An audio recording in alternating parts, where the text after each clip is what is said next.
Chers amis, bonsoir, salut mes gaillards, salut mes gaillardes. Donc alors, on va pouvoir parler de ce match entre le Lausanne Sport et Schaffhouse qui aura lieu ce vendredi soir. Donc ce soir si tu regardes la vidéo vendredi et demain soir si tu regardes la vidéo jeudi soir ou même en pleine nuit. Mais si tu regardes la vidéo en pleine nuit, c'est que tu as un sacré problème. C'est mieux que tu dormes. Donc, 3 points à aller chercher. Il faut absolument glaner ces 3 points.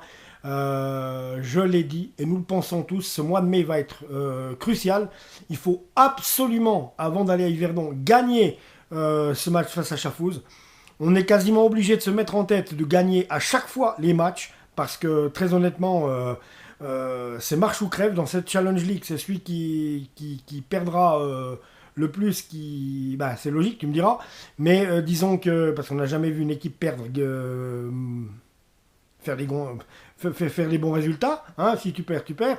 Mais disons qu'avec cette Challenge League-là, c'est que si tu alignes 3 matchs nuls, 2 matchs nuls, ou même encore voir 2 défaites d'affilée, suivant ce que font les équipes qui sont devant toi, soit pour nous, Ville et Yverdon, ça peut être catastrophique. Donc, on n'est pas rassuré parce qu'on est trop friable.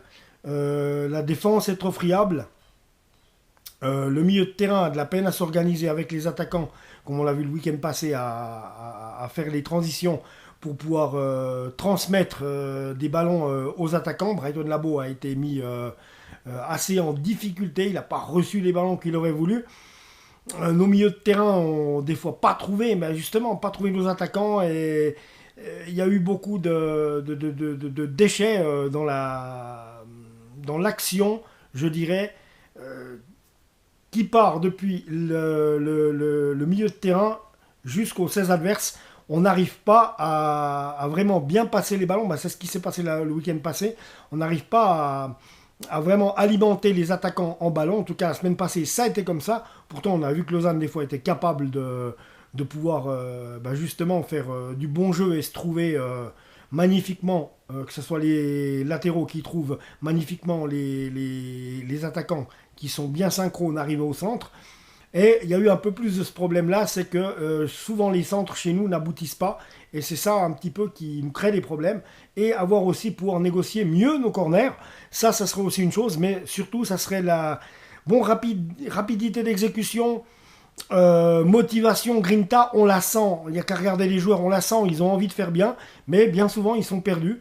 Et suivant comment on démarre mal le match, c'est un peu le cas des 2 dernières parties, même si on a gagné l'avant-dernière fois, mais ou la fois on a perdu la fois d'avant, là on avait vraiment mal démarré et puis je trouve qu'on est vite pris, c'est ça qui est dommage. Et attention, on prend souvent des buts dans les dernières minutes, à partir de la 87e minute.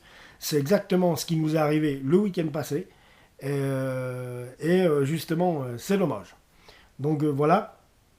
On aurait pu, mais bon, avec des ci et des là, ça sert à rien de penser.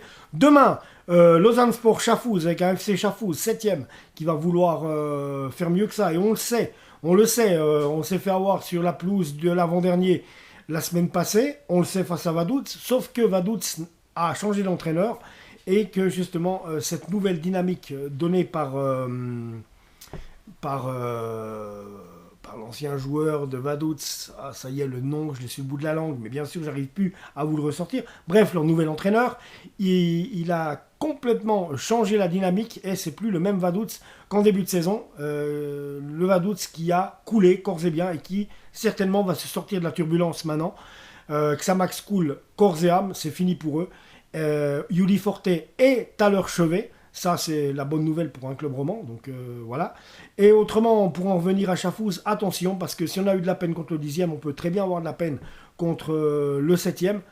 Attention, je le dis et je le répète, les amis. Donc, il va falloir vraiment aller chercher ces 3 points demain. Donc, qu'est-ce qui vous attend à vous, chers amis, qui allez voir le match à partir de 18h sur l'Esplanade? Eh bien, sur l'Esplanade, qu'est-ce qui vous attend? Il vous attend des food trucks pour se restaurer, des planchettes, des boissons. Il y a le G-Bar aussi qui sera également ouvert. Vraiment, absolument tout pour vous faire passer un after-work super à partir de 18 h en attendant le match. Également pour les familles, il y aura pour les enfants, à l'espace famille, il y aura les gonflables. Hein. Donc voilà, bon, les parents, il y aura assez à faire. Hein. Les papas, je l'ai déjà dit la dernière fois, les gonflables, c'est pas pour vous, non. Mais disons que voilà, tout pour bien passer un bon début de soirée, en tout cas de 18 à 20h15. Voilà les amis, voilà qui est dit, qui est fait. Allez Lausanne, en tout cas on y croit, il faut ces 3 points. Allez Lausanne, je le répète. Chers amis, abonnez-vous à la chaîne. On arrive à 300 abonnés. Faites-moi passer ce cap des 300 abonnés. En attendant, je vous remercie d'être présents, les abonnés, depuis maintenant 1 année et demie que vous êtes en train de me suivre sur la chaîne. On est 300 les amis, bravo à vous. Vous êtes des goths, vous êtes vraiment énormes.